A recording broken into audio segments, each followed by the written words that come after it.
Hurricane Andrew, an obstacle many South Florida businesses will find hard to overcome. But the 66-year-old Biltmore Hotel is fighting the odds. Closed for nearly 2 years due to financial trouble, the hotel reopened on September 22nd, despite nearly $700,000 in hurricane damage.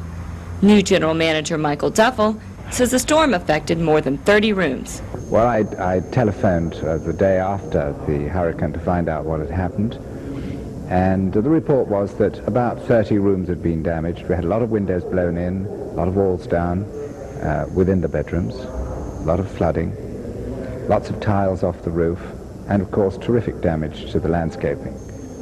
While Hurricane Andrew devastated most of South Dade, it actually brought business to the Biltmore. Hundreds of insurance adjusters assessing damage in the area have made their temporary homes here at the hotel. We have a number from Aetna and a number from State Farm. State Farm agent Jennifer Stefanon says insurance adjusters don't normally stay in hotels as nice as the Biltmore.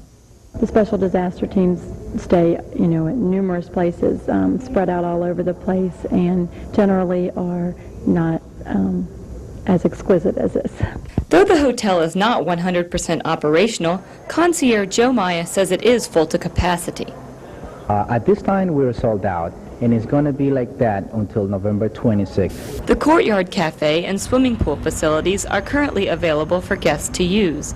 The golf course, health club, and fine dining room are scheduled to open later this year. Construction crews will continue to work long hours, repairing windows, replacing awnings, and restoring other parts of the historic building. Duffel says preserving the hotel is important to the community. The Biltmore seems to belong to the people of Coral Gables. It's in their heart. Maybe this is where they had their own marriage. This is where their children have perhaps been married. They've attended balls here, meetings here, have enjoyed the facilities in the past, and they're looking forward to enjoying them again in the future.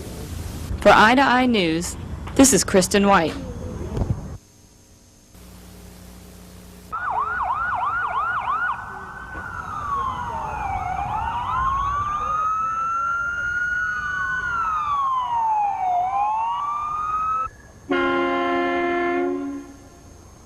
Monday's scene at Stanford Circle looked incredibly real. Campus police and a Coral Gables fire rescue squad converged on a simulated DUI scene. The mock accident involved a pedestrian and an alleged drunk driver who staged a struggle with authorities. Held as part of Alcohol Awareness and Wellness Week, the event created a midday stir on campus. Student Wellness Coordinator Tracy Sides says she hopes the event will make students think twice about drunk driving.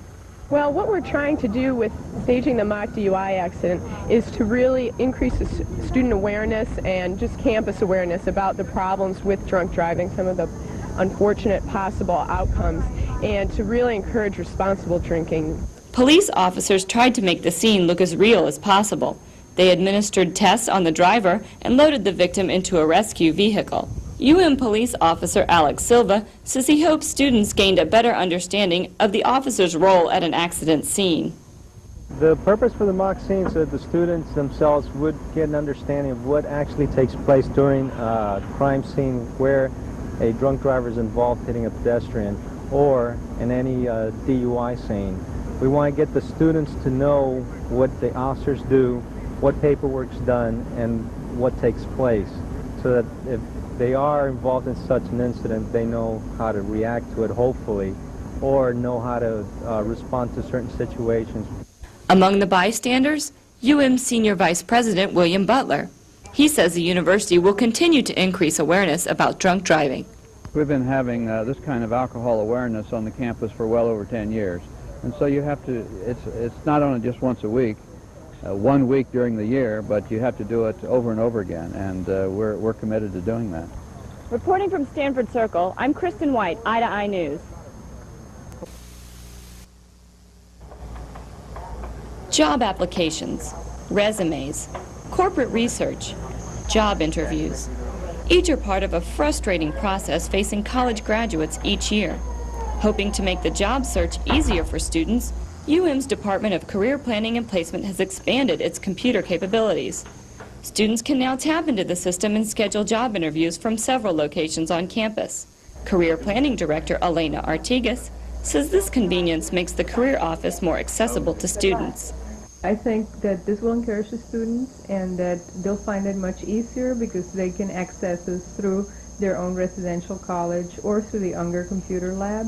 So rather than having to walk over here to sign up for a schedule, they can do this, where they live on campus. So it's a great convenience. The department's next step, a dial-in service allowing students to use the system at home. We do foresee that in the very near future we'll be able to offer that so that the commuter students can dial in and just hook up with the available schedules, workshops, employer presentations, and everything else that we'll have online. Assistant Director of Systems, Brett Booz, says the expanded program will have two effects on the career office. It's going to expand the office geographically in that you will be able to reach the computer system from anywhere in the world via modem. It also expands our office chronologically in that instead of just being open from 8:30 to 5, we'll be open 24 hours a day practically. Entering the Career Planning and Placement database is quite simple. The process, simply type EASY and you're into the system. Students must also obtain a personal identification number from the Office of Enrollment Services. This PIN number allows students to schedule appointments for on-campus interviews, resume workshops, and career seminars. Career Planning and Placement is open to UN students and alumni Monday through Friday, 8:30 to 5. Reporting from the Career Office, I'm Kristin White, Eye to Eye News. From a distance, the Human Performance Lab looks like just another room on the third floor of the Merrick Building. Behind the doors, however, one can find state-of-the-art workout equipment and an underwater weighing tank. 2.5 years ago, researchers computerized the tank, making underwater weighing a simpler and more accurate test. Dr. Joseph Signorelli, Assistant Director of Exercise Physiology, explains the theory behind underwater weighing. What we're interested in is the relative difference between your weight on land and your weight in the water. The more body fat you have, the more you float. The more lean muscle tissue you have, the more you sink. We can measure that exactly in the tank, and using a couple of formulas, we can predict your body density and from there compute the percentage body fat. Before entering the tank, the subject must complete a lung capacity test. Inhale, inhale, inhale, inhale, inhale, blow it out as fast as you can. Blow, blow, blow. Come on, come on, come on. Keep going, keep going. Push, push, push, push, push, push, push. Good, excellent. A temperature correction factor must also be recorded to ensure an accurate reading. Once your land weight and lung volume have been entered into the computer, you're ready to get into the tank for the underwater weighing process. When the subject sits in the water, a load cell at the top of the chair measures the weight underwater. Since air registers as fat, Signorelli encourages the subject to exhale as much air as possible. Push, good, excellent. Force it out, Kristin, force it out. Come on, there's still a couple of bubbles coming up. Give me 2 hard pushes, one real hard one, now. Another one. The process is repeated 3 times. An average of the results is given to the subject as a body fat percentage. Signorelli says the lab charges a competitive fee for underwater weighing. If someone from the community would want to come in, we charge them about $50. Registered students can be weighed in the tank for $25. Reporting from the Human Performance Lab, I'm Kristin White, Eye to Eye News.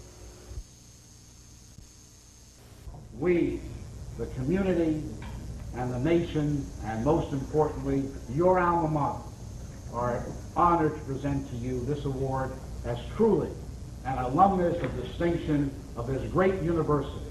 Again, thank you, Dante. Thank you, Jean Marie. UM School of Law honored Congressman Dante Fascell with this year's Alumni Award of Distinction. University President Tad Foote and Speaker of the House Tom Foley attended a homecoming breakfast honoring Fascell, who is retiring from Congress this year.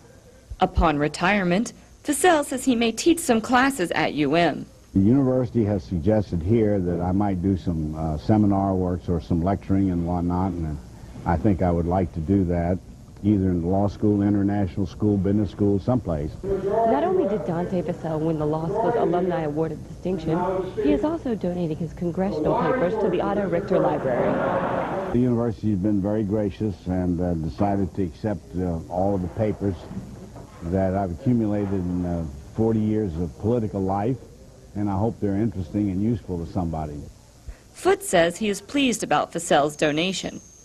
I can't imagine anybody whose papers I'd rather have in my library. Dante Fascell is one of the great people who's ever graduated from this university. One of my good friends. I just love Dante. He's a wonderful human being. Fascell's records will be stored in Brockway Hall, adjacent to the library. Lack of funding has delayed the project, but Foote hopes it will be completed next year. For Eye to Eye News, this is Kristin White reporting.